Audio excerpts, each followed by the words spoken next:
April 10th, 1944. Narvik, northern Norway. A cold wind sweeps across the fjord, carrying the briny tang of the Arctic Sea and the faint echo of distant artillery fire.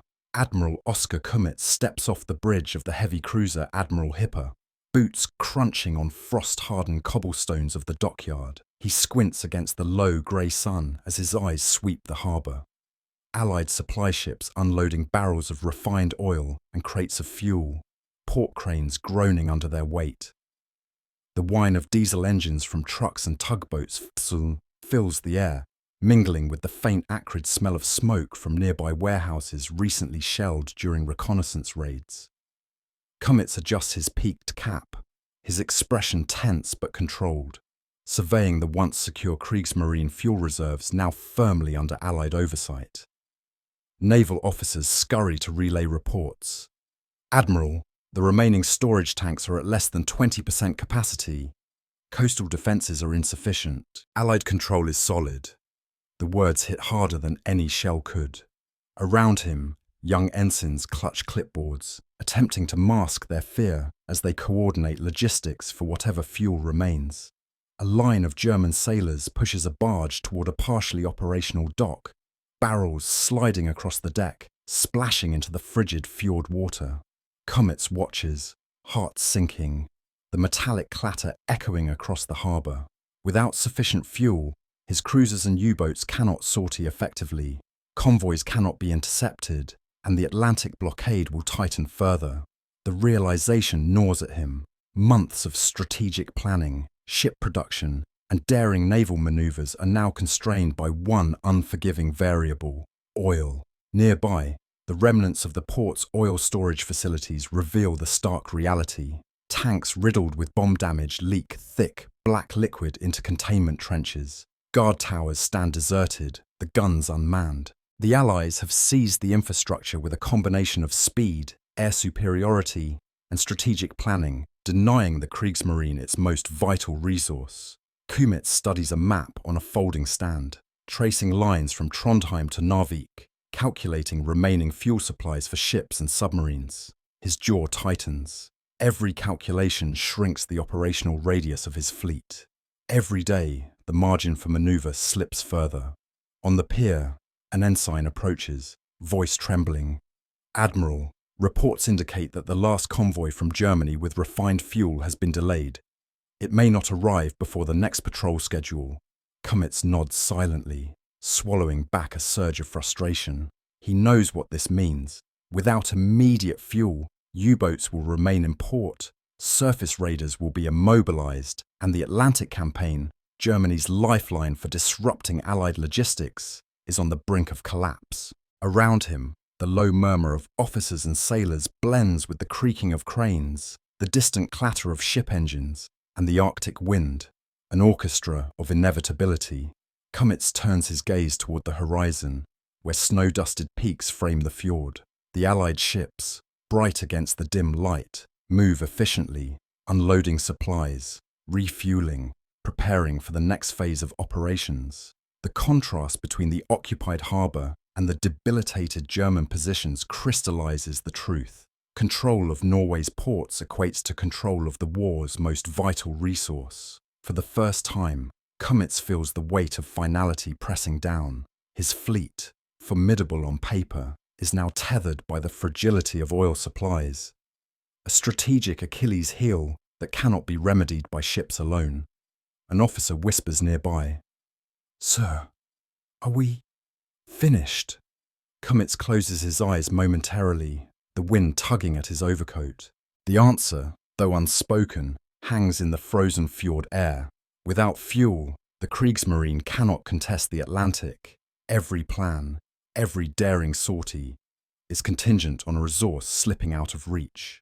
The Admiral exhales slowly, turning back toward the ships, eyes hard with resolve, but shadowed by the dawning recognition. Germany's naval power is constrained, and with it, the very momentum of the war.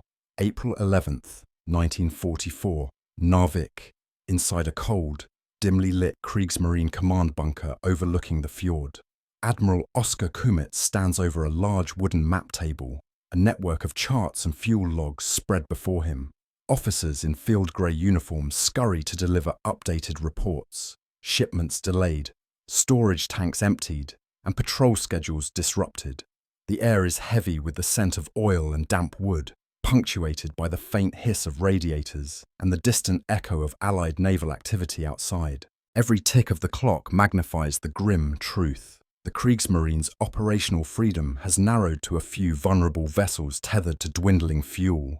Kummetz rubs his temples, eyes scanning the tables showing fuel allocations for each cruiser, destroyer, and U-boat. At current consumption rates, mutters Lieutenant Commander Franz Becker, voice tight with urgency, our Atlantic flotilla can only maintain patrols for another 2 weeks, unless resupply routes are restored. The words hit like a hammer. The Allied grip on Norwegian ports, once considered a peripheral concern, has become existential. Maps of the North Sea, the Norwegian coast, and the fjords are dotted with red notations indicating Allied air and naval positions, a web of control constricting the Kriegsmarine's reach. Outside the bunker, through frost-laced windows, smoke curls from refineries still partially operational under Allied supervision. Trucks and tugboats move with mechanical precision, carrying barrels of fuel to supply convoys, while German ships sit idle, their steel hulls glinting dully in the weak Arctic sunlight. Kummetz leans back, gaze hardening. Every Allied maneuver underscores the operational impotence imposed by fuel scarcity. Without immediate intervention, sorties into the Atlantic will be reduced to token gestures. Audacious, but ultimately ineffective. You understand, Admiral, says Captain Dietrich Lang, stepping forward cautiously. Our surface raiders cannot sortie effectively. U-boat patrols will be minimal. Even Trondheim's depot can only cover the short term.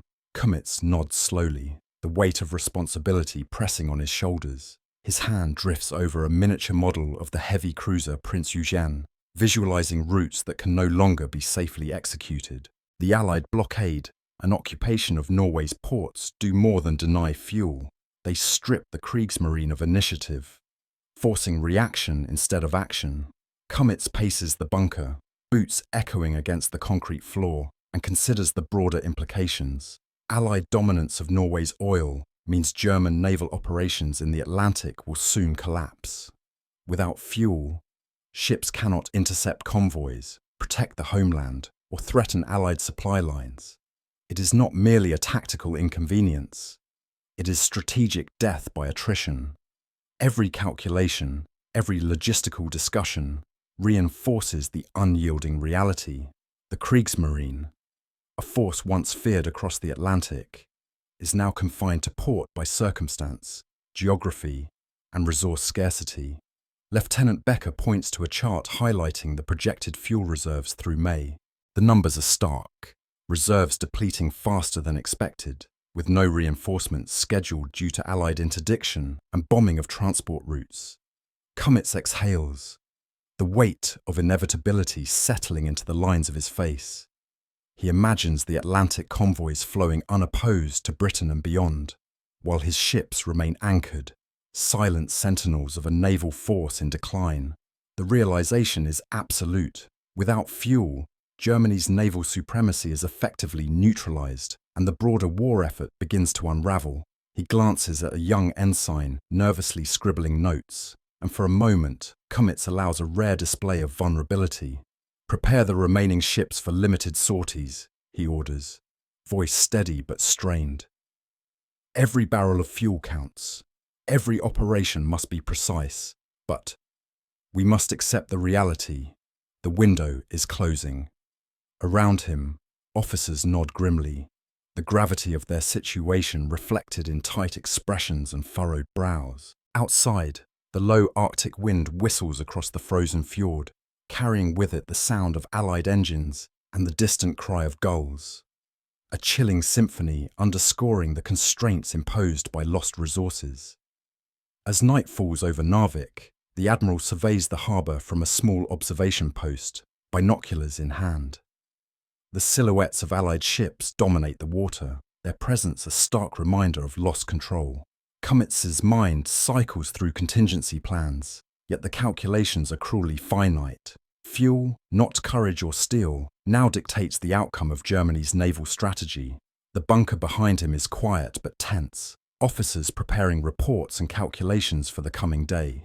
For Kummetz and the Kriegsmarine, the bitter truth is undeniable. The war, at least in the Atlantic, is slipping beyond reach. April 12, 1944. Narvik, aboard the heavy cruiser Admiral Hipper, docked quietly in the fjord under a grey, overcast sky. Admiral Oskar Kummetz stands on the deck, binoculars pressed to his eyes, watching as Allied tugs manoeuvre empty fuel barges toward waiting supply vessels. The cold wind whips across the deck, tugging at his overcoat, while the metal groans of the ship echo the tension in his mind. Around him, sailors adjust rigging, maintain anti-aircraft mounts, and monitor engines, all aware that the ship is ready but effectively immobilized without fuel. Below deck, officers gather in the cramped wardroom, the low hum of generators filling the air. Charts, fuel logs, and operational plans are spread across tables, ink smudged from hurried calculations. Captain Dietrich Lang points to a map of the North Atlantic. Admiral, if we attempt sorties with the remaining supply, the risk of being stranded or intercepted rises dramatically. Our U-boat coverage is insufficient, and any engagement could be catastrophic. Kummetz listens quietly, jaw tight, his eyes scanning the table with grim focus. Every possibility seems constrained, every plan incomplete. The realization that the Kriegsmarine can no longer execute independent operations presses down like the weight of the Arctic sky above. He recalls past campaigns, the daring raids into the North Sea, the tense encounters with Allied convoys, and the pride of commanding a fleet capable of striking across the Atlantic. Now, with ports and oil lost, those memories feel distant, almost irrelevant. His mind flicks to Operation Cerberus and the Channel Dash, bold maneuvers that once symbolized German naval audacity. Today, even the mightiest ships sit tethered to Norway's fjords, waiting for a resource that is no longer reliably theirs. Outside, a small group of ensigns report that Allied reconnaissance aircraft have been sighted over nearby channels. Kummetz watches their movement with a practiced eye, noting their altitude, trajectory, and the shadow they cast on the grey waters. He knows that without fuel, intercepting them is impossible. The psychological impact on his officers is palpable. Their eyes dart between reports, maps, and the open fjord. The fear of helplessness spreads quietly through the wardroom, unspoken yet understood. Kummetz walks to the bridge, stopping to look at the horizon where the fjord meets the distant sea. There, Allied convoys move with mechanical efficiency, supply chains running unopposed. Each passing vessel underscores the immobility of Germany's fleet. He thinks of the operational radius of the U-boats, of destroyers anchored uselessly, and of cruisers like his own that can only sit and observe. Fuel, the invisible lifeblood of naval power, has become the ultimate arbiter of victory and defeat. The war, he understands with chilling clarity, is no longer decided by guns or tactics alone, but by the scarcity of a single resource. An officer breaks the silence. Admiral, we cannot challenge the Atlantic convoys effectively. Even with daring maneuvers, the probability of success is negligible. Kummetz turns slowly, his eyes dark with the weight of truth. Prepare defensive patrols only, he orders quietly. Everything else must be deferred. The remainder of the fleet is now constrained by what we do not have. Around him, the room absorbs the command, the finality of it, sinking like a stone. As dusk descends, the fjord takes on a steely grey hue. The silhouettes of German vessels, once symbols of power, now appear almost fragile against the darkening water. Kummetz leans against the railing, wind whipping his coat, binoculars lowered. The Arctic chill bites, but it is the cold reality of fuel scarcity, Allied dominance, and strategic impotence that chills him most. The Kriegsmarine is not destroyed by fire or shell. It is immobilized by circumstance, by control of resources it can no longer access. In that moment, Kummetz realizes the inescapable truth. The war is turning, and Germany's naval power is slipping into irreversible decline. April the 13th, 1944, Narvik. Early morning fog curling over the icy fjord. Admiral Oskar Kummetz stands on the bridge of the Admiral Hipper, hands clasped behind his back, eyes scanning the harbour where German vessels lie idle. The once bustling port now hums faintly with mechanical noises, the clatter of dock workers attending to Allied-controlled fuel tanks, the distant churning of tugboats guiding oil barges into position. Every sound is a stark reminder of the Kriegsmarine's new reality. Operational paralysis dictated by dwindling fuel supplies. In the command bunker, Kummetz convenes his senior officers. Charts of the North Sea, Norwegian fjords, and Atlantic shipping lanes are spread across the long oak table. Lieutenant Commander Franz Becker presents the latest reconnaissance. Allied patrols have expanded. Convoys are moving with unprecedented efficiency. Fuel imports are secure and continuous. Kummetz listens intently, tracing lines with his finger along the map, connecting ports, routes, and the constrained positions of his own fleet. The calculus is brutal. Even a concentrated sortie would require fuel the Kriegsmarine no longer reliably possesses. Captain Dietrich Lang, visibly tense, clears his throat. Admiral, even if we attempt to sortie with what remains, U-boats will be exposed, surface raiders risk immobilization, and we cannot hope to match Allied air support. Kummetz's gaze hardens. He understands that operational daring, once the hallmark of German naval doctrine, now courts near certain disaster. He nods solemnly. Prepare defensive operations only. Prioritize fuel allocation for critical escorts and emergency sorties. Every word carries finality, a tacit acknowledgement that the Kriegsmarine's strategic initiative has evaporated. Outside, snow-dusted mountains rise along the fjord's edge, the sun breaking faintly through a grey veil of clouds. The silhouettes of Allied cargo ships glide across the water, engines droning steadily. Kummetz leans over the railing, binoculars in hand, absorbing the scale of the challenge. Without fuel, Germany's Atlantic campaign, once a centerpiece of naval strategy, cannot continue.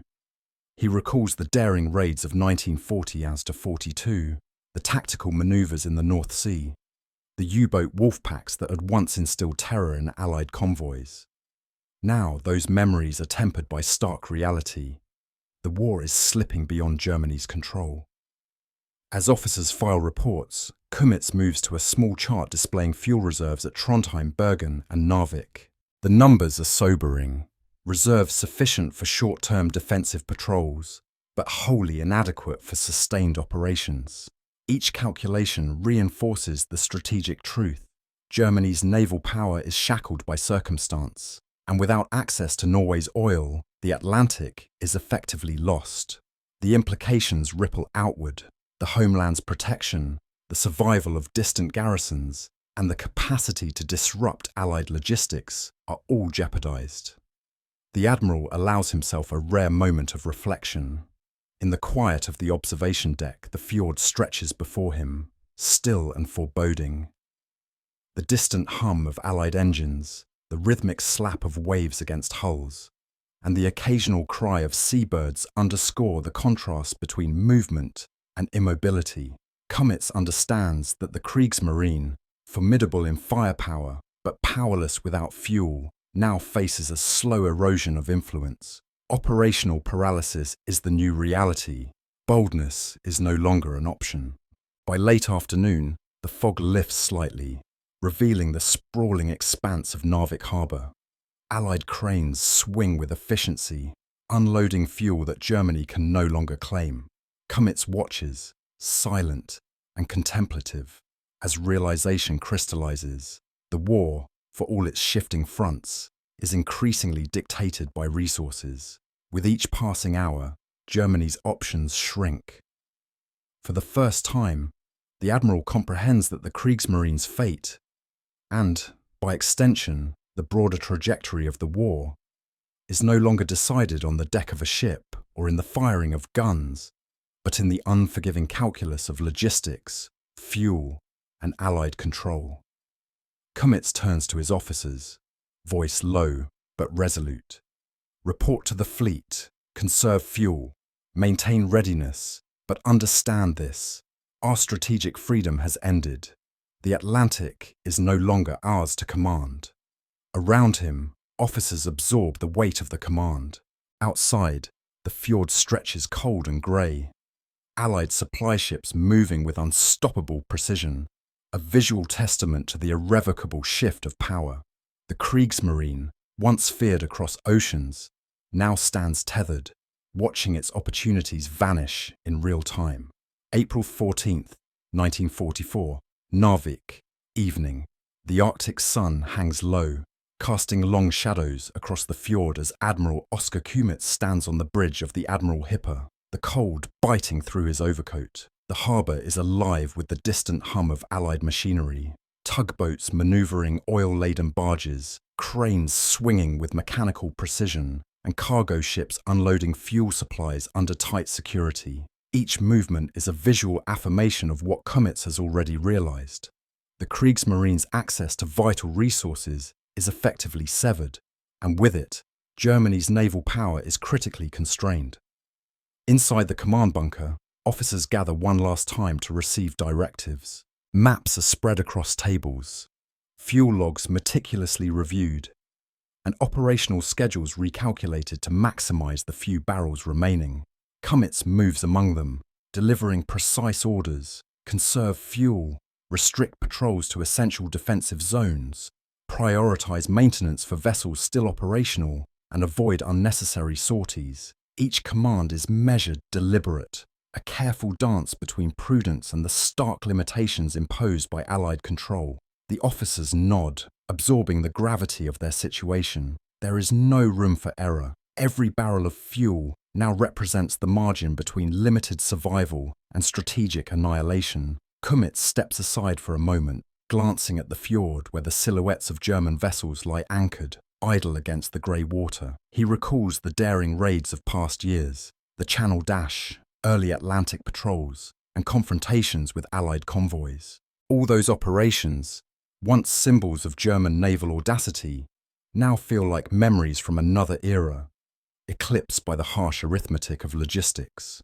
The war, he knows, is no longer waged solely with guns and steel. It is dictated by control of fuel, access to ports, and the capacity to move forces, a calculus now dominated by Allied supremacy. As dusk descends, the harbour lights reflect in the icy fjord, glinting off barrels, cranes, and anchored ships. Kummetz allows himself a moment to survey the scene, binoculars lowered. The knowledge is inescapable. Every operational choice is constrained by circumstance. The Kriegsmarine may remain formidable in construction and training, but without the lifeblood of oil, even the most powerful ships are little more than statues. The psychological toll on officers and sailors is visible in tense postures, furrowed brows, and whispered conversations about dwindling prospects. Finally, Kummetz retires to his quarters, removing his cap and letting the weight of realization settle. He considers the trajectory of the war, Allied control of Norway's ports, the increasingly unstoppable supply chains, and the dwindling capacity for Germany to project power at sea. The Atlantic, once a contested theatre where U-boats and cruisers challenged Allied convoys, now lies increasingly under enemy control. Fuel scarcity has transformed strategy into survival, audacity into caution, and hope into grim calculation. He pens notes for the next day's briefings, outlining strict fuel rationing and defensive postures. Yet even as he writes, his mind drifts to the broader implications. With naval mobility curtailed, reinforcement of distant garrisons is compromised, troop and supply movements along the northern front are constrained. Germany's capacity to influence the Atlantic theatre is diminishing by the hour. The realization crystallizes. The Kriegsmarine's limitations foreshadow the broader collapse of Germany's war effort in 1944–45.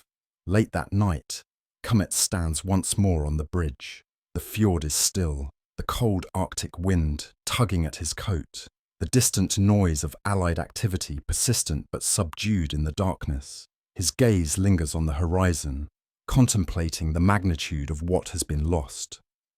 The war, he understands, will not be decided by isolated naval engagements, but by the strategic consequences of lost resources, lost ports, and lost initiative. With every barrel of fuel under Allied control, the Kriegsmarine's influence wanes further. The path forward is clear, if painful. Conserve, survive, and witness the inexorable tide of Allied dominance reshape the war. In this quiet reflection, Admiral Oscar Kummetz grasps the full weight of history.